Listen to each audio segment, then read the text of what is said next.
What's up, everybody? Welcome to the Pick Six Podcast, CBS Sports Daily NFL Podcast. I'm Will Brinson. I'm your host. It's Thursday, April 8th. The Masters have kicked off. Make sure and tune in to CBS Sports HQ for wall-to-wall coverage of the greatest golf spectacle of the year. But we're not going to be talking about golf on this podcast, although I would certainly do that if we could. We could talk allergies, pollen count, and the Masters. That'd be the entirety of it. No, instead we're doing more draft talk. The great Josh Edwards, who dropped a 7-round mock draft, joining us. What's up, buddy? Not too much. Where do you think doing a 7-round mock draft sits in terms of the measures of insanity? You think it's up in the 8s, the 9s on a scale of 1 to 10? Like if we're doing like pollen count scales, so like 100 is really bad, then we were talking about pollen. My son had a major allergic reaction before this podcast, and we were talking about pollen before it, but like I would say it's like an 89.3. Would you rather sit with no sunglasses, no hat, like nothing to cover your face outside for 3 hours as pollen rains down on you, or do a 7-round mock draft? Oh man. Because it's so fresh on my mind, I'm tempted to say the first one, but I'm not gonna do that. I'll stick with the 7-round mock draft, even though it takes like a couple of days to do it. I think that's probably less miserable than sitting in a storm of pollen for 3 hours without sunglasses. Right, like you're gonna feel bad for a day, maybe with the pollen. The 7-round mock lingers for like 3 days, and hats off to you and Wilson and Chris Trapps, who also talked about the Sam Darnold trade. You can check that out in the feed. Yesterday's show, we'll have a mailbag on Friday. But hey, look, we're going to talk draft prospects here. But if you want to hear from a couple of top draft prospects, top corners coming into this draft, and hear what they have to say about the draft process, make sure and go check out this week's episode of All Things Covered, which features conversations with J.C. Horn and Asante Samuel Jr.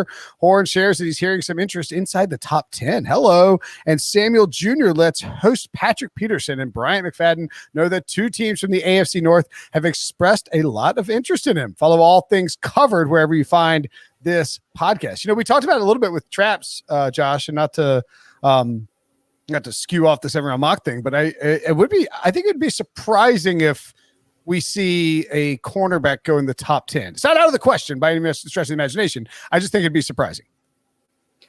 Yeah, I mean, we're talking about a scenario where 5 quarterbacks go in the top 10. So at that point, you've only got 5 selections to make that happen. And you're talking about Penei Sewell, the offensive tackle from Oregon, Rashawn Slater, the offensive tackle from Northwestern, Jamar Chase, Kyle Pitts. Like all day, we can say these guys are top 10 talents, but there's only 10 spots in the first round. It looks like half of them are going to go to quarterbacks. So teams outside of the top 10 are going to get some pretty good value, I think, in the early teens. Yeah, it reminds me a lot of 2000. I always get these mixed up. It was 2017, right? So you had, but instead of quarterbacks going early, and you did have quarterbacks going early, you had Mahomes and Mitchell Trubisky and Deshaun Watson, but there was this push for wide receivers and running backs up in that draft. I mean, you had Leonard Fournette, Christian McCaffrey, John Ross, Mike Williams, Corey Davis. I mean, like picks where CMC was a great pick, but I mean, I don't know if you would say it's definitely worked out. Like he hasn't transformed the Panthers into a contender or anything. So all those picks sort of resulted in guys like Marshawn Lattimore or Derek Barnett. We thought Hassan Reddick at the time, but those guys being pushed down and even the quarterbacks being pushed down a little bit. So I think that's worth noting when you start looking at teams who are drafting in that 10 to 15 range. They can end up getting some really good, like high caliber prospects fall in their laps. And that's why I think probably why you saw a team like Philadelphia willing to take that extra first to move from 6 to 12, knowing the quarterback rush was going to push guys down. Yeah. If you want to scare a team from taking, a wide receiver or running back in the top 10, just read off that list like you just did. Cause I'm sitting over here shaking. It was a pretty abysmal list. Yeah, it was. All right, so let's dive into the 7-round mock draft that you've got, and we're going to look at a couple of teams specifically, some at the top of the draft, and sort of look at what these teams could do. For instance, the Jaguars are fascinating. So the Jaguars are fascinating because they have tons of draft capital. The Jaguars are a little boring because there's not like the little blip of the radar where it's like, is Zach Wilson better than Trevor Lawrence? Didn't last very long. Like it got snuffed out pretty quick. And as good as Zach Wilson has been, there's no discussion. The Jaguars are taking Trevor Lawrence with the first overall pick. But I think, that's the layup, right? I mean, that's you're taking the free that's the free square and draft bingo for Urban Meyer and Trent Baalke. The question then becomes, can they transform this roster enough with what they did in free agency, the addition of Lawrence, and then the rest of this draft in order to make this team competitive in 2021? And I think you do a pretty good job of that for them, right? So the second first round pick, Trayvon Mooring, safety out of TCU, Christian Barmore, the defensive tackle from Alabama in the second round, Tyson Campbell, cornerback from Georgia in the second round. Certainly they made a free agency a focus of the secondary, and you would think they would double down here potentially. And then Michael Carter and Daz Newsome in the third and fourth rounds. They're just going all UNC. What are you trying to do? Troll me here? Jackson Carman, the offensive tackle from Clemson. A lot of Power 5 prospects here going to Jacksonville. When you're doing this exercise, are you trying to be Urban Meyer when you're making all these picks, or are you just sort of slotting guys around? Like what's the method to the madness? Yeah, you take into account value, team need, and try to meet somewhere in the middle where you're getting a good player, at a position of need. So that was the most crucial thing in the whole thing. I wasn't thinking too much about Urban Meyer. When it comes to the Raiders, I probably considered where guys went to school a little bit more because they seem to be drawn to Clemson and Alabama and some of those other traditional powers. But Jacksonville, I think they're in a position where they can essentially take the best players available. And I don't know that I trust the current structure right now to make the most sound decisions. But if they hit on these picks, we're talking about a possible quick bounce back for the Jaguars. So, if they hit on those picks, I might be asking Pete if I can hop on the bandwagon because, it may not be this year, but 2 or 3 years down the road, I think they could be a really formidable team. Yeah, it's going to be fascinating to see how they handle this because you look at what they've got right now. And I think you can talk yourself into, all right, let's drop Trevor Lawrence in here along with James Robinson and I guess Carlos Hyde, since Urban Meyer and Trent Baalke drafted him. Urban Meyer coached him. It's not surprising they signed him. But you have Cam Robinson, Andrew Norwell, Brandon Linder, AJ Cann, Jawan Taylor, like a decent, acceptable offensive line. And they signed Marvin Jones. They have Laviska Shenault and DJ Chark. That's an offense you can work with, I feel like. So it wouldn't be surprising, I don't think at all, to see him sort of do what you had them do here and to load up on defensive players, particularly guys with higher floors, the Power 5 guys who played against good competition. I think a lot of times these new coaches they're not going to try and get cute with it, especially in this weird offseason. And if they can, if they sign Shaq Griffin, CJ Henderson, and oh gosh, who was their other? Kayvon Chaisson, their other 2 first rounders from last year. They still have Josh Allen there. There's enough here where you squint. If they hit on this draft, you can see them sort of making some noise. Yeah, no question. My favorite pick, and you might want to earmuffs for a second, but it's Michael Carter. I love Michael Carter and what he brings to the field. But you're talking about having James Robinson and now Carlos Hyde, who is more of a complimentary piece at this point in his career, but James Robinson, a guy that's, is a little bit lower to the ground. He's patient. He's got good vision. You throw in Michael Carter, who's got a little bit more speed and burst. That's a great 1-2 punch at the running back position. So that's kind of exciting. And I know Tyson Campbell is probably a little bit surprising considering they took CJ Henderson in the first last year. And then they signed Shaq Griffin in free agency. I don't think Griffin's contract is going to age very well. I thought they overpaid a little bit.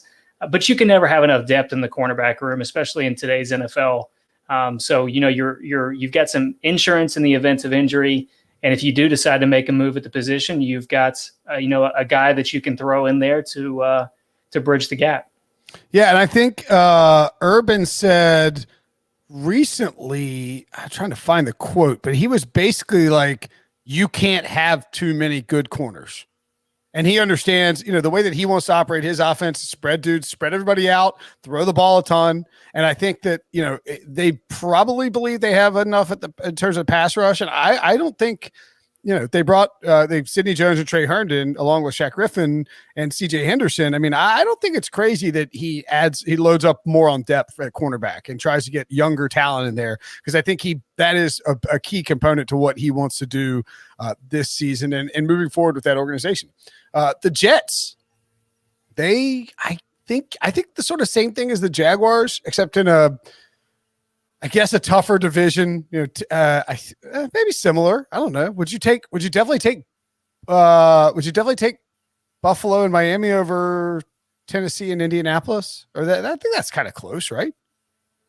Like if you're talking about the difficulty of the division, I think that's, I think it's comparable. Yeah, it's comparable. Right. So in other words, what I'm saying is that the Jets, and that's just crapping on the Patriots here, obviously, but the Jets, I think you can squint at them and say, all right, if they hit on this Zach Wilson thing, and we think that's who they're taking it to, then they can feel like they've got something cooking.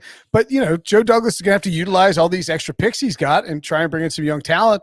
And you have him doing just that. Greg Newsome, second pick in the first round, cornerback out of Northwestern. Gregory Rousseau falling to the second round, the edge rusher out of Miami, who's, people are all over the place on where he could get drafted. I think you see 10th to 50th, right?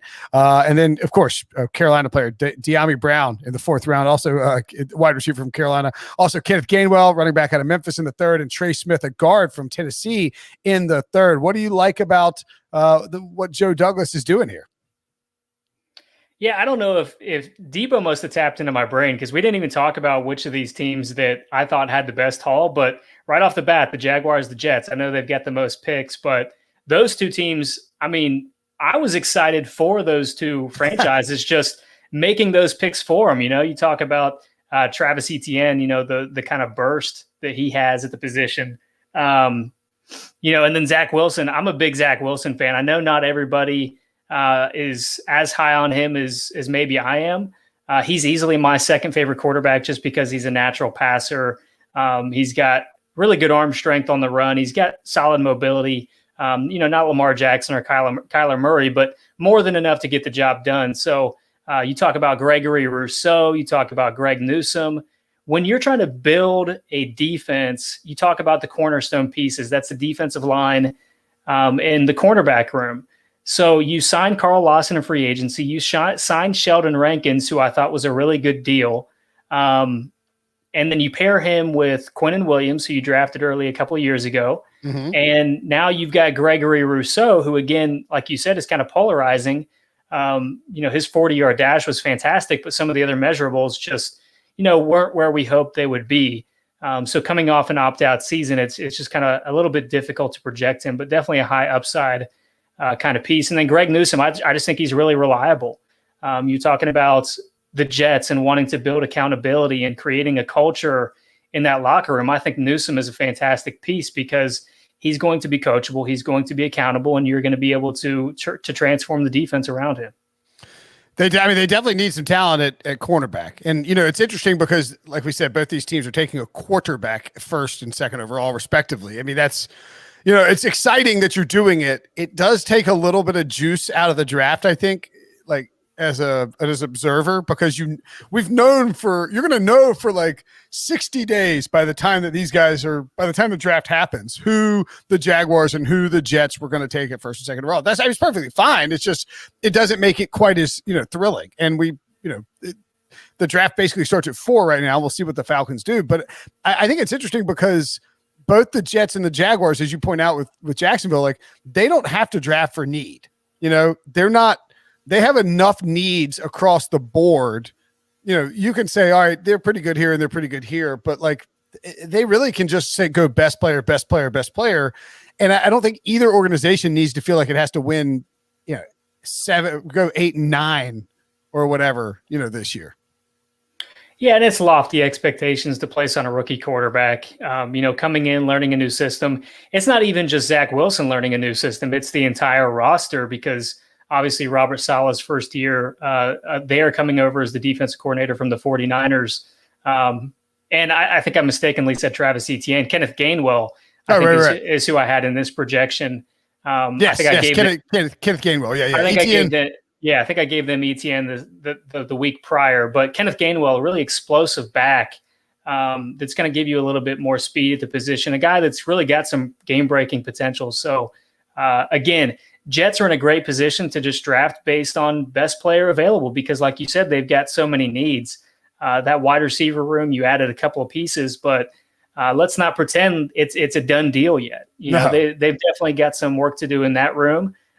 Especially to make a new rookie quarterback feel comfortable. So I think you're taking the right steps into becoming a challenging team within the AFC East. But it's kind of tough to envision them, competing alongside the Bills, the Dolphins, and even the Patriots, who have made a lot of significant strides this offseason. As I see you shake your head, are you a doubter of what the Patriots have done? No. I was agreeing. Like I love what the Patriots did. I thought they did a great job. And I think the Jets are clearly the worst team in the division, but I think the arrow is at least pointed up based on the moves that Joe Douglas has made. And the other thing I like here that you did, and I don't think teams do this enough. And I can even argue that, you need to see how the board shakes out clearly, but like you went Zach Wilson first overall. Next two picks, you go with cornerback and an edge rusher. Those are positions of need for the Jets. But like it's you're not reaching for guys like if Rousseau falls in the second and Newsom there feels like a Joe Douglas type player. You mentioned steady, discipline coming from the Pat Fitzgerald system. But like then immediately with the next four picks, offensive lineman, running back, wide receiver, and I think that's important to me that a team recognizes. Okay, here's what we have on our roster to help out our number 2 overall quarterback, right? But we still need to beef that up. We need to make sure, because that's really why Sam Darnold failed. I think Sam Darnold in a proper ecosystem, in a proper infrastructure, like if you drop Sam Darnold in Buffalo with what Josh Allen got, I'm not saying that he's going to be an MVP candidate, but I don't think he's getting traded 3 years into his career. And I think if you drop Josh Allen in what Sam Darnold had in New York, I don't think he's the third highest favorite to win the MVP this coming up year. I think we're discussing how he could never put it together and he's an inaccurate quarterback from Wyoming. So it's to me, and I think Joe Douglas sees that. And I think, he saw the Eagles won a Super Bowl with Carson Wentz as their starter in 2017 before he got hurt, and Nick Foles won it and then ruined Carson Wentz's mindset and eventually had him shipped off to Indianapolis because he's broken, weak mind. But also, that was just a shot at Debo. Also, you saw the Ravens won a Super Bowl with Joe Flacco on a rookie contract with good pieces around him and a good defense. And so I think your plan is spot on with what Joe Douglas will do, which is add quality defensive players, but also keep building out the infrastructure around that young quarterback, knowing that if you can elevate his play with pieces around him, that gives you a legitimate window during these 4 or 5 years where he's on his rookie deal to kind of make some noise. Yeah, I'm actually glad that you picked up on that because that is part of my strategy when I fill this out. I look at teams that, have significant needs at certain positions, and I double down later in the draft. When you talk about the draft historically, I mean, you're talking about a 50% hit rate in the first round alone, and then it decreases each round after that. So just because I have you taking, a wide receiver in the second or the third round, that doesn't mean he's going to be good. I mean, we've seen enough Corey Colemans and, John Rosses and all of these other guys that have not been nearly as productive as where they were taken. So to me, if you're taking, 3 wide receivers in a draft class to really solidify and hammer home that unit, I don't think it's a waste of capital at all because at the end of the day, you're just kind of hoping that, a couple of those guys pan out. And if you get a couple of those guys to hit, your wide receiver room is looking a lot better. And wide receiver is a position that we've seen some really good value fall into day 3 in recent years. So, that's something that I did try to do is just attack some of those position of needs with multiple picks on day 3, because if you can just get one of those guys to hit, you're in pretty good shape. Yeah, and I mean, let's not pretend like Corey Davis is guaranteed to be great or that Denzel Mims is going to, develop into anything more than a guy who runs a bunch of 9 routes. And so, you could end up in a situation where it's like, oh crap, Jamison Crowder's our number 1 again. This is bad. And that's why you take some of those flyers. So I love that approach from the Jets. Picking at number 5, the Cincinnati Bengals. I think the Bengals are fascinating because they're a clear inflection point about how the draft is going to sort of play out. If we assume that the Falcons trade number 4 to a team that wants to come get either Mac Jones or Justin Fields or Trey Lance, which does seem like a thing that's going to happen based on Matt Ryan's contract, the Falcons' need for young talent, the interest level in that fourth pick. So let's say a team comes up and gets that fourth quarterback. We go QB, QB, QB, QB.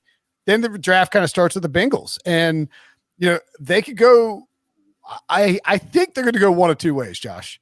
It's either Jamar Chase, who you haven't taken in this mock draft, or Penei Sewell. And then they kick Jonah Williams inside. What made you go with the wide receiver there, and did it dictate sort of how Cincinnati approached the rest of that draft? Because you had them taken offensive lineman in the second round, and then they followed up with the fifth round and the sixth round. Not that those are necessarily premium picks, but that's 3 picks on offensive linemen. Yeah, and to back up a pick, I've got the Falcons taking a quarterback, and I filled this out before the report came out that they were open to dealing down. Sure. It's my belief that they should take a quarterback, but they don't always operate in the way that I believe as we see every single year. So my question to you, I guess, would be, do you feel like the Falcons are in a position to where they're going to be contenders in the next couple of years? Because to me, if you're willing to punt on a quarterback at number 4, that says that you think you're going to be able to compete this coming year or in the next couple of years for a Super Bowl. So if you're going to punt on a long-term option to go all in with Matt Ryan, you better have a roster to compete. And I just don't think they're there.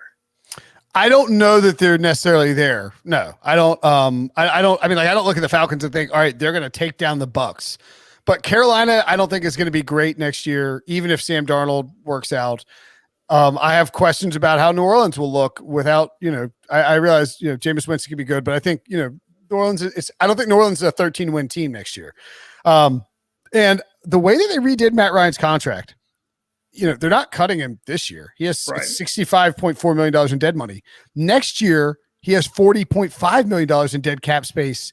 I really think they I think Arthur Smith, and this is my belief, and based on what you hear about the Falcons, that he wants to come in and work with Matt Ryan for 2 years and try to win football games and to sort of build some cachet. And I don't think it's that crazy either, because if you reboot with a young quarterback and you put him on this roster, unless he's like I just think you're like a bottom 5 team. And then all of a sudden you're 2 years in, you've won 8 total games, and people are clamoring for your job or calling for your job. And, and you have to deal with all this dead cap space in Matt Ryan. So I think they're going to punt on it. I really do. I think they're going to try and acquire young talent and make one more little push. And I tend to think that's part of why Arthur Smith took the job and part of why they hired Arthur Smith, the belief that he thinks he can win now. So I don't think it's crazy that they would take a Trey Lance or a Justin Fields. But if you do that, you're probably sitting them for the first 2 years or at least year and a half. And maybe Trey Lance is perfect for that. You haven't taken him. We'll get to that in a minute.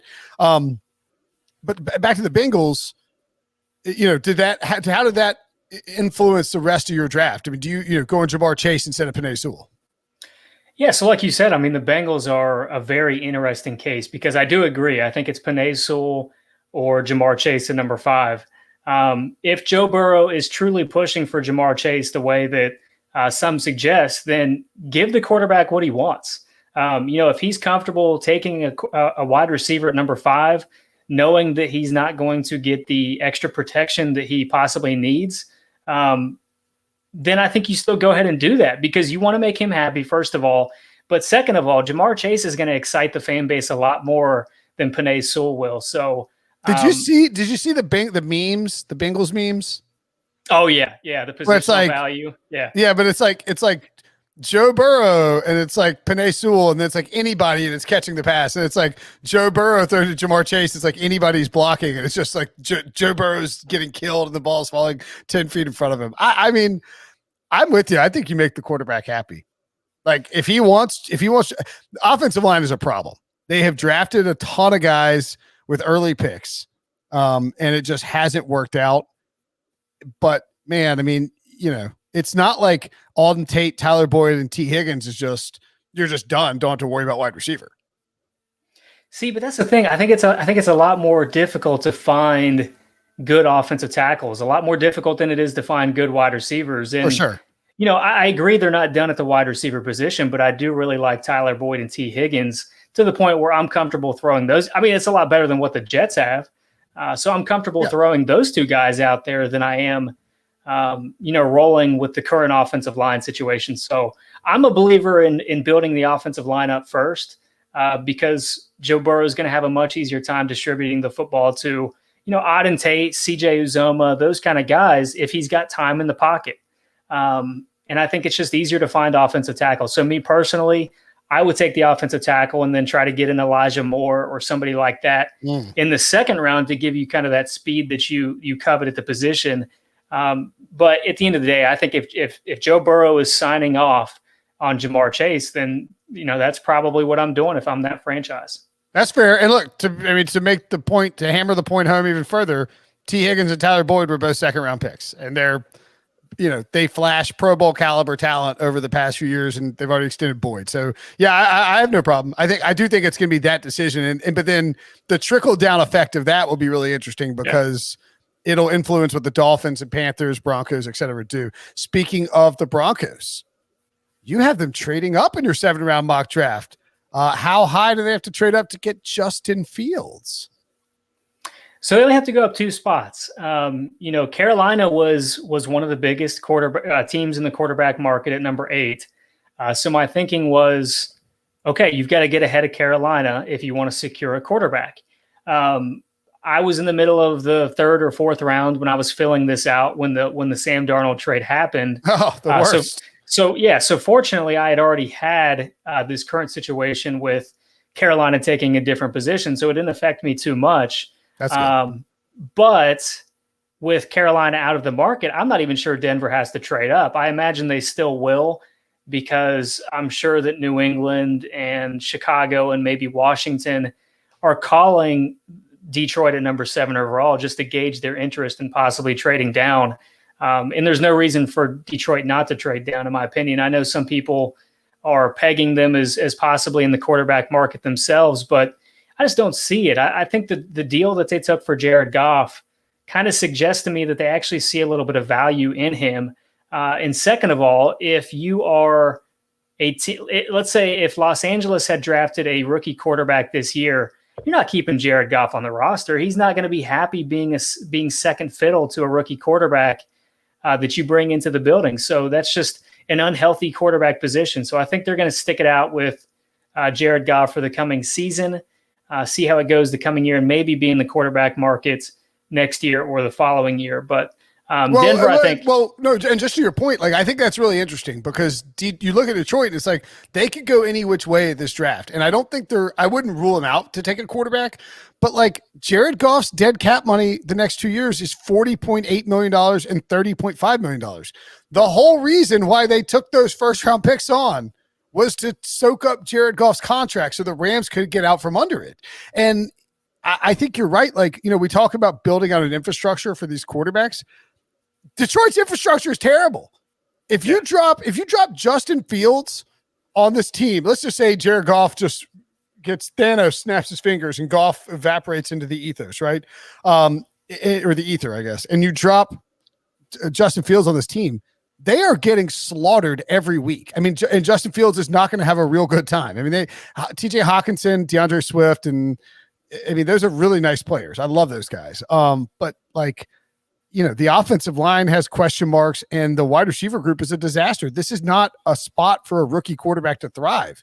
So if you're Detroit, I think you are better off trading down, getting more picks, trying to get more young players, build together a core and a nucleus before you try and go out and get that quarterback, because you already tried that with Matthew Stafford and it didn't work, So I'm on board with that. I think that Detroit needs to take its lumps with Jared Goff for 2 years, see if you can salvage his career. And if you can't, you'll have a chance to get a quarterback in the next 2 drafts. And I know it seems, kind of counterintuitive for Detroit to have any confidence in Jared Goff, but their general manager Brad Holmes is a guy that was a part of his selection. He was pounding the table for Goff. And the reason that I say this, that they actually might value Goff is because they turned down this deal from Carolina that included the number 8 pick overall to get a couple of picks that are going to be probably in the late 20s over the next couple of years. Yep. I mean, it just doesn't make sense to me. So unless you like you're either doing your old team a favor, in my opinion, or you actually value Jared Goff. Those are the only two outcomes in my mind. So to me, they actually value Jared Goff a little bit. Otherwise, they took a worse deal to take the one, from Los Angeles over the one they got from Carolina, because if you have 7 and 8 in this draft, you could possibly trade number 7, get some of those assets that, you're not getting 2 or 3, first round picks like you did from Los Angeles. You're just getting that 8th pick, but you're recouping some of that by trading out of number 7 this year and trading back a little bit to one of those quarterback needy teams. So it just doesn't make sense. Or maybe you just draft Penei Sewell and Kyle Pitts. And exactly. And all of a sudden you got them working with DeAndre Swift and TJ Hawkinson, and you feel like you're starting to get the pieces in place for an offense that can replace that. That's a great point. I don't know who the hell their quarterback would be if it weren't, like, who are they rolling with? I guess it'd be Teddy Bridgewater or Tim Boyle or David Blau. So back to the Broncos. They moved from 8 to 6. Not a crazy expensive trade to move up and get Justin Fields. What else did you like? What else they did in your 7th-round mock? They have Joseph Asai, outside linebacker out of Texas, in the 2nd. Oh, why are these names? Marlon Tuipulotu, the defensive tackle from USC. Deontay Brown, guard out of Alabama. Larry Borum, offensive lineman from Missouri. And then you have them in the 6th and 7th round, taking Eric Burrell, Brandon Eccles, Nate Hobbs, and Jimmy Morrissey. Yeah, I think in the background you can hear Debo chuckling as he picked out a team that has some of the more complicated names in this draft for you to read off. But Von Miller, one way or another, his time in Denver is probably coming to a close. So if you get a guy like Joseph Asai, who does about as well as anybody at targeting the football when he comes around the edge and creating turnovers, if you bring him into the building and allow Von Miller to kind of teach him and be the heir apparent opposite of Bradley Chubb, I think that's a win-win situation, especially in Vic Fangio's defense. But, Denver already has the offense solved, with everything that they've added as in terms of skill players. Obviously, the offensive line has a little bit of work to do, but and the defense has really elevated this offseason as well. You keep Justin Simmons, you bring in Kyle Fuller, you gave Ronald Darby a deal that was probably a little bit too rich. Defensive line looks pretty good. You've got those 2 edge rushers. You get, they're in a really good spot. So I think, you get a guy like Joseph Osai that's going to allow you to possibly move on from Von Miller after this coming season, recoup some of that salary cap space, and build more towards the future. I think that's, a pretty desirable outcome. Indeed. All right.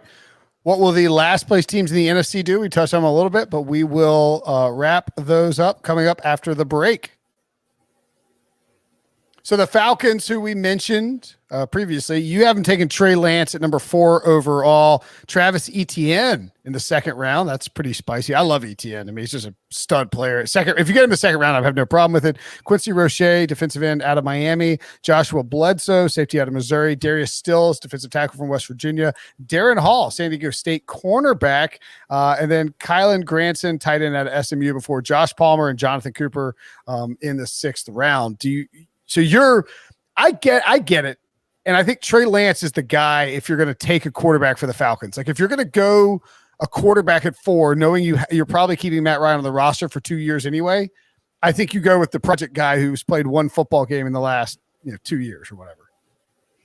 Yeah, but at the same time, how often do you get to pick number 4 in the draft? And you've got a couple of, your head coach is in his first year, your general manager is in his first year. So, Atlanta has been pretty patient with their decision makers in the past, whether it was, Dan Quinn this past year or, the general manager as well, who I'm blanking on right now. But, they've had those guys around for a long time. Thomas Dimitroff. Yeah. So they've had those guys around for a long time. Atlanta is one of the more patient franchises in the league. So, regardless of what happens this coming year, I don't think their job is going to be in jeopardy unless there's just a total locker room failure and there's, no path to having any amount of success in the future because the players have not bought in.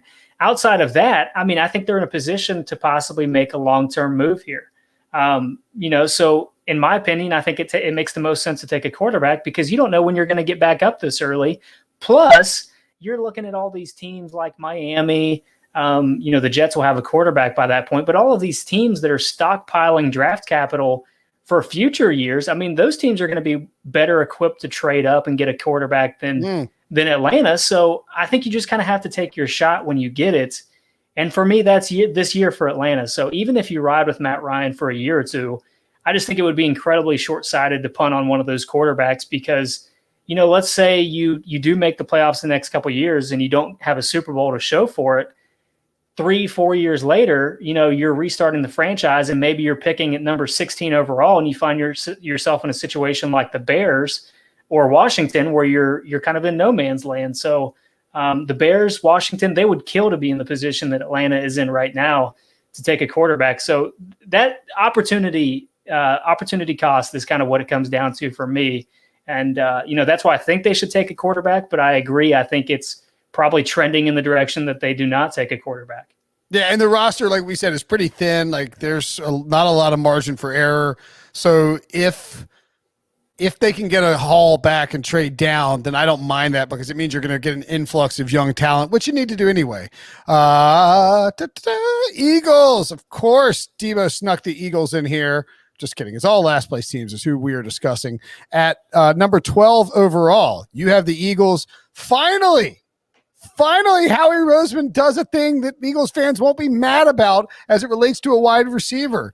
You have them taking Devante Smith in the first round.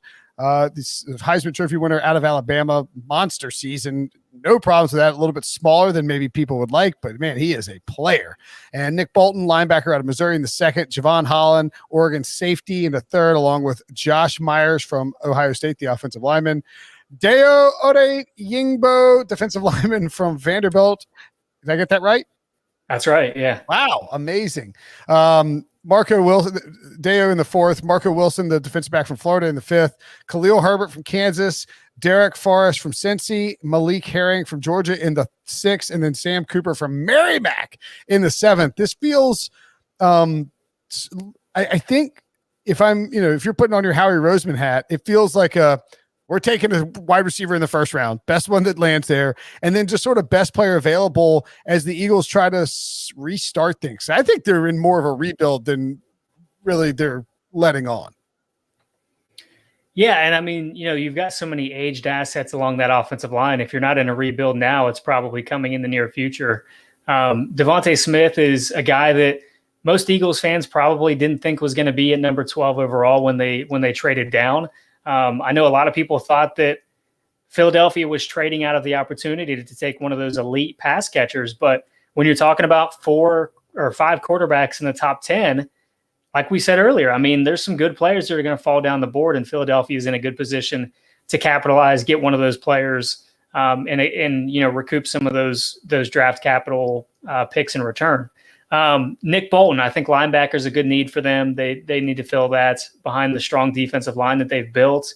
Javon Holland is a guy that is one of my personal favorites in this draft class because he wore so many different hats for that Oregon team. I mean, he can play in the nickel, he can play safety, just a really smart football player.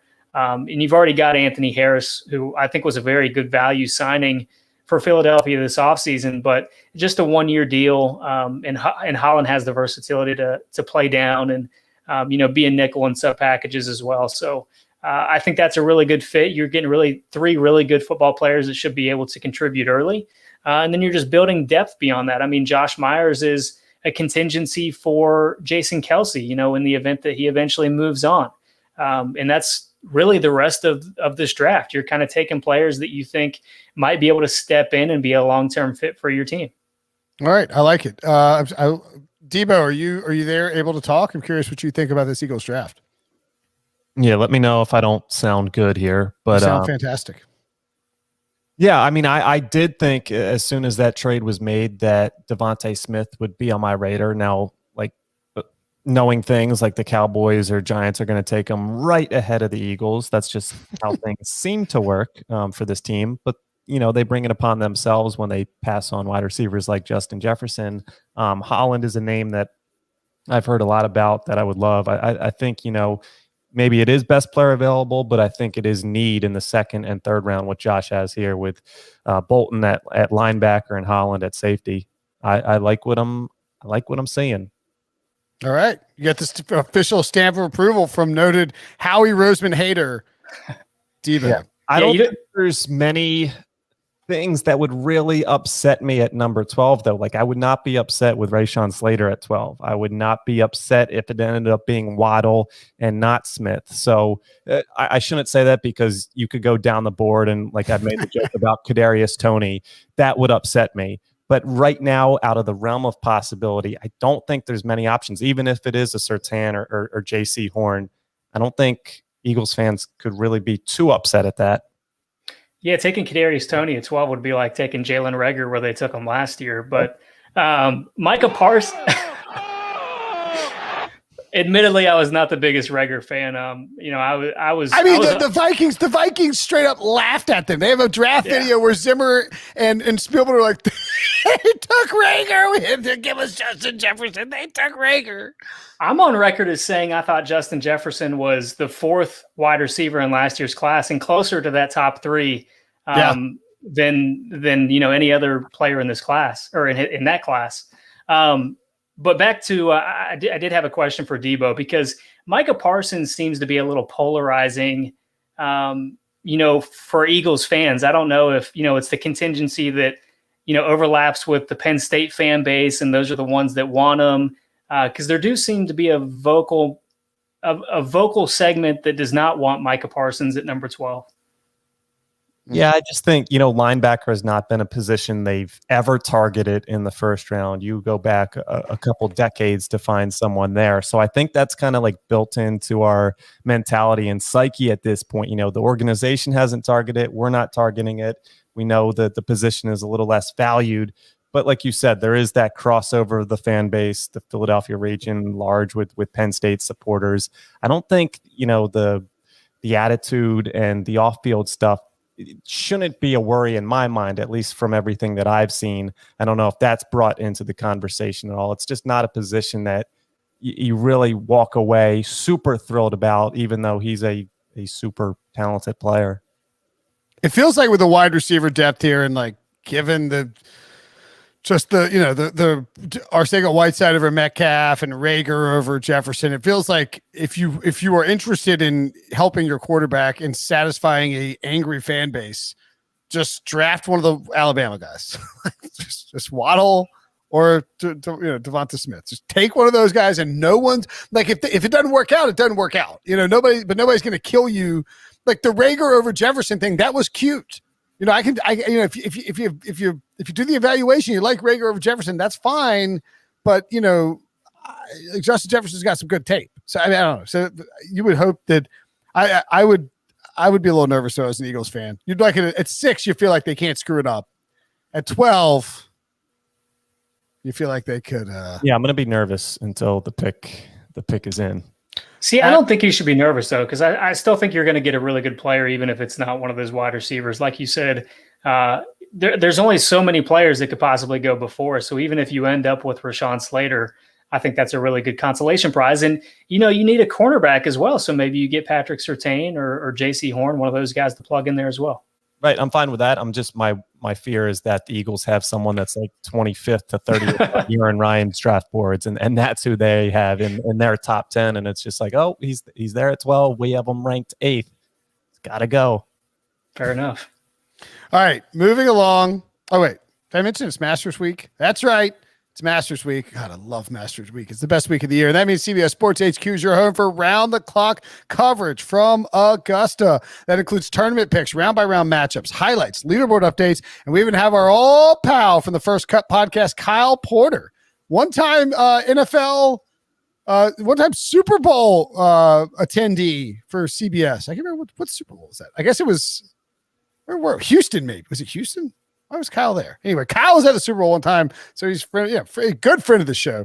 He'll be on site providing up-to-the-minute updates, so you'll know everything there is to know from Augusta. By the way, Kyle has twice won the media lottery to play Augusta the Monday after the Masters. So don't ever appreciate Kyle. And if Spieth wins, he's going to be unbearable. But anyway, if you're wondering what CBS Sports HQ is, it's our 24/7, 365 days a year sports news network. How do you get it? Oh, it's easy and it's free. Just go to cbssports.com, the CBS Sports mobile app, or fire the CBS Sports app on your connected TV and watch yourself become the most in-the-know sports fan on your group text. So we mentioned the Lions and how they probably don't need to draft a quarterback. And I think this draft by them, Josh, sort of hits home to a large degree. Like you trade from, they didn't trade down. They just stayed at 7, right? Or did they trade down? This was the trade down to 9 with Denver. Okay, they trade from 7 to 9, right? They trade behind the Panthers, knowing the Panthers, they don't really care, and the Panthers probably go on offensive line, and they scoop up Jalen Waddle at 9th overall. I think it makes a world of sense for them. Elijah Moore, another wide receiver out of Ole Miss in the 2nd round. Again, makes a whole lot of sense. They need wide receiver help. Paul Cenadibo, quarterback out of Stanford. Hamsa, oh, come on. The FSU safety. Anyway, you can tell us about the rest of the draft picks for the Lions. Again, I don't think this was a coincidence that Debo picked. I know it's the teams that finished in last place. You're talking about Hamson, the Cyril Dean, and Ifeatu Melifonwu. A couple of the more complicated names to pronounce in this draft class. I know taking Jalen Waddle and Elijah Moore it's going to be controversial probably to some player or some fans in the Lions fan base because, we talk about positional value and how you can get wide receivers pretty much anywhere. And you take 2 wide receivers with your first 2-round picks. I just think the value is really good. I love Jalen Waddle. I love Elijah Moore. I think both of those guys fill needs at the wide receiver position. And if you are going to play with Jared Goff, you got to give him some weapons that are not just Tyrell Williams and Brashad Perryman, because that's not going to do it at the end of the day. I mean, Perryman's been on, he's gone his 4th team in 4 years. So, obviously he's a bit of a journeyman at this point in his career. And Tyrell Williams was cut by the Raiders, who has a need at the wide receiver position now. So, you can't really rely on those 2 players. I think adding Waddle and Moore will give them a lot of speed and a lot of potential at the wide receiver position. Paul Cenadibo is a guy that he's not as quick twitch. He's not going to have these flashy athletic plays the way that, some of these other cornerbacks projected before him are, but just a really smart, savvy player. He's capable of playing in the slot, capable of playing in the boundary either way, and actually tested better than I think I expected, at least at the Stanford Pro Day. So good value there in the 3rd round for the Lions. And then hopefully you get Jeffrey Okudah to continue development, and you've got him and Paul Cenadibo competing against Jalen Waddle and Elijah Moore in practices. Yeah, not a bad little move. And again, the Lions can go any which way. They just need the best possible players. The 49ers at number 3, they traded up. I mean, you give it to Mac Jones. I mean, I think that's where it's headed, right? And have we talked about this? It all bleeds together. But I'm curious, Josh, what do you think about? You're smirking. I think we have talked about this, and you don't like Mac Jones. Is that right? I like Mac Jones. Just number 3 is too rich for me. I don't have a 1st-round grade on him, but I do have him within the top 32 players in this class. So I'm not far off, especially at the quarterback position, where guys are always going to be taken a little bit higher than maybe where they're evaluated because of the positional need. Ryan is obviously the leader of the Mac Jones bandwagon.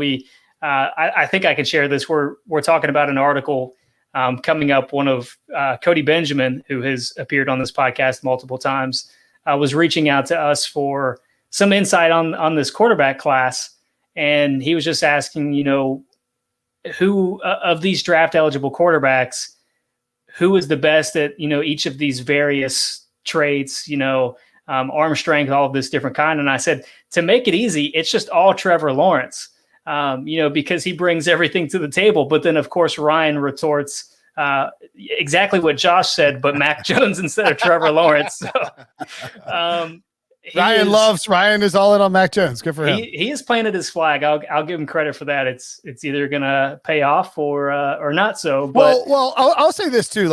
And this is where I kind of come down on it. And I'm going to go back and watch Mac Jones again. I was of the opinion, all right, this Mac Jones 1st-round hype is getting a little spun up more than I want. But I mean, I believe that if Kyle Shanahan is in on Mac Jones, and you take Mac Jones and you put him on that 49ers roster with that offensive line, that coaching staff, that scheme, and those skill position guys, that Mac Jones is going to make a Pro Bowl in sometime in his first 3 years or first 5 years that he starts anyway. Because I think Jimmy Garoppolo will probably start most of 2021. And I mean, that's just how much faith I have in Kyle Shanahan. In like Trent Williams and Alex Mack already there. You know, Deebo Samuel, Brandon Ayuk. I mean, these are just guys that you can run something sort of similar to what, you know, not similar to Bama, but like you're not asking him to make, 25, 15-yard out throws every game. You're going to bootleg him and have him dump off to guys running wide open. I just think if you have I'm not going to fade Mac Jones if that's who Kyle Shanahan is taking for this team. Like I've seen what Mac Jones can do at Alabama, and you're asking him to do sort of the same thing, to operate a system and to make smart decisions and to throw to wide open guys. Like he can do that. Yeah, no question. I mean, I agree with what you're saying, and I understand that line of thinking. If you're the 49ers, you probably feel when healthy, you have a Super Bowl caliber roster. So you just need to plug in a quarterback that you can trust. And if Kyle Shanahan believes that it's Mac Jones, that he can, place out there and expect him to make the right decisions, put the ball where it needs to be, get the ball out quickly, all of that kind of stuff, then, by all means make the pick. But it's just kind of tough for, I think, people in the draft community that, do all the evaluations and you get caught up in the, the raw athleticism, the potential of some of these other players. It's a little bit tougher to stomach, Mac Jones at number 3, but I do understand the line of thinking. And I think at times we probably do get caught up in terms of potential over evaluating the current circumstances.